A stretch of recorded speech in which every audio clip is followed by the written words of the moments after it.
Hello students, I am teaching the lesson number 3 of Geography or Changing Earth. The lithosphere is broken into a number of plates known as lithospheric plates. स्थलाकृति विभिन्न कई प्रकार की प्लेटों की वजह से टूटती रहती है, जिसे हम स्थलाकृति या स्थलीय प्लेट कहते हैं. You will be surprise to know that तुम्हें ये जानकर आश्चर्य होगा कि this plates move around very slowly. ये प्लेट बहुत धीरे धीरे घूमती हैं. Just a few metre each year, प्रत्येक वर्ष कुछ ही मिलीमीटर. दिस इज बिकॉज, ऐसा इसलिए क्योंकि the movement of the molten magma inside the earth, पृथ्वी के अंदर जो पिघला हुआ लावा है वो गति करता रहता है.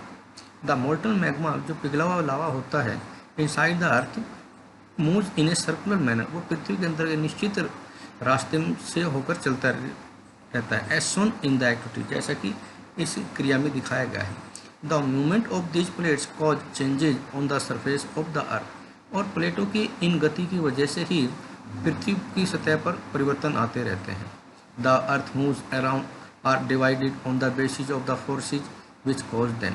पृथ्वी की ये जो गतियाँ हैं या पृथ्वी का जो चलायमान होना है, इसको इसके बल के आधार पर विभाजित किया जाता है.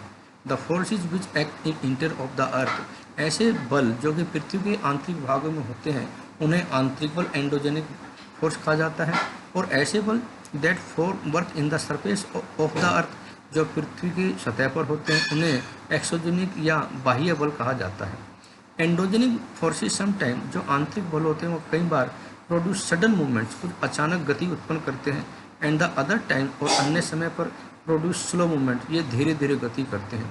सडन मूवमेंट लाइक, कुछ अचानक हुई गति जैसे कि अर्थक्वेक, भूकंप, एंड वॉल्केनोस, और ज्वालामुखी, कॉज मास डिस्ट्रक्शन, इसकी वजह से इनके द्वारा बड़े पैमाने पर विनाश होता है. और the surface of the earth, पृथ्वी की सतह पर.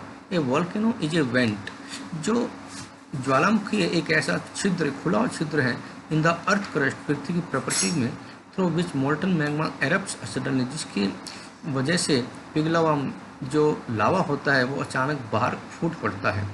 सिमिलरली, साथ ही when the lithospheric plates move, जब स्थलाकृतिक प्लेटें घूमती हैं या गति करती हैं, the surface of earth vibrate, जो पृथ्वी की सतह है उसमें कंपन होती है. The vibration can travel all around the earth, ये जो कंपन है पृथ्वी के चारों ओर गति करती हैं.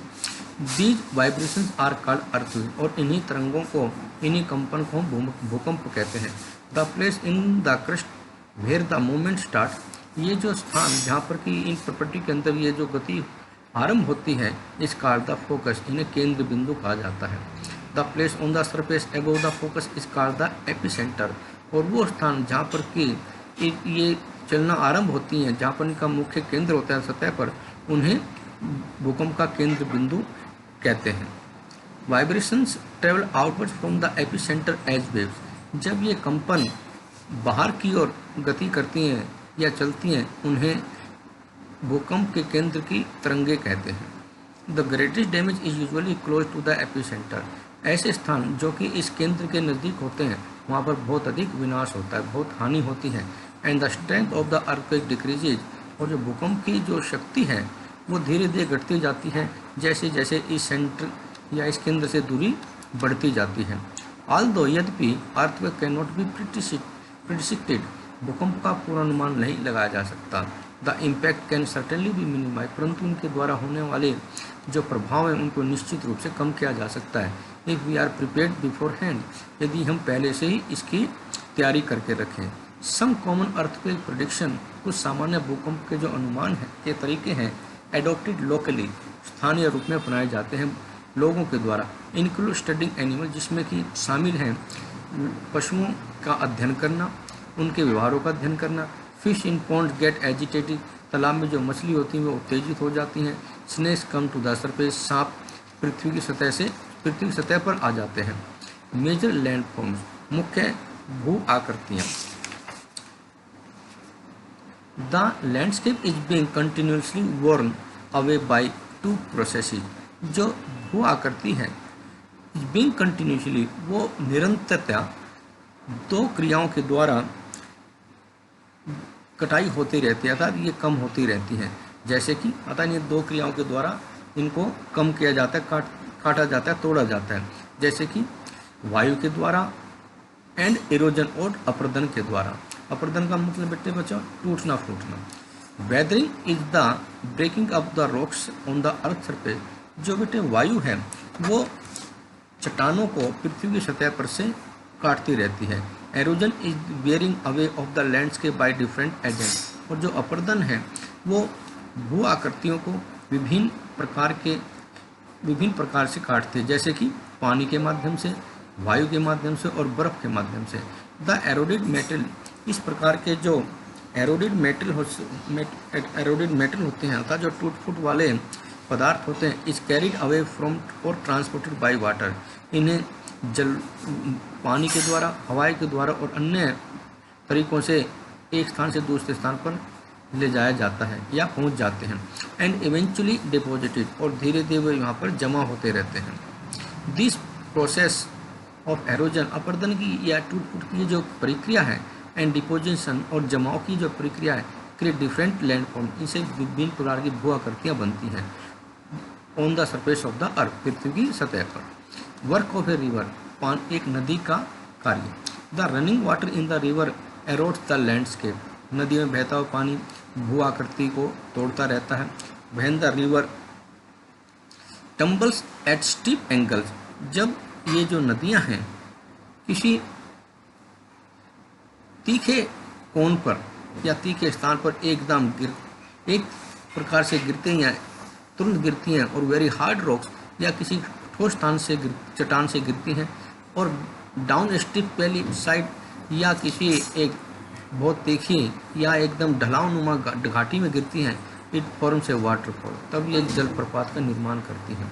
As the river enter the plain, जैसे ही नदियाँ मैदानों में प्रवेश करती हैं, इट ट्विस्ट, ये मुड़, ट्विस्ट का मतलब होता है बेटे एक किस्म से इनके जो भाव है वो मुड़ जाना, इसमें मोड़ आ जाना।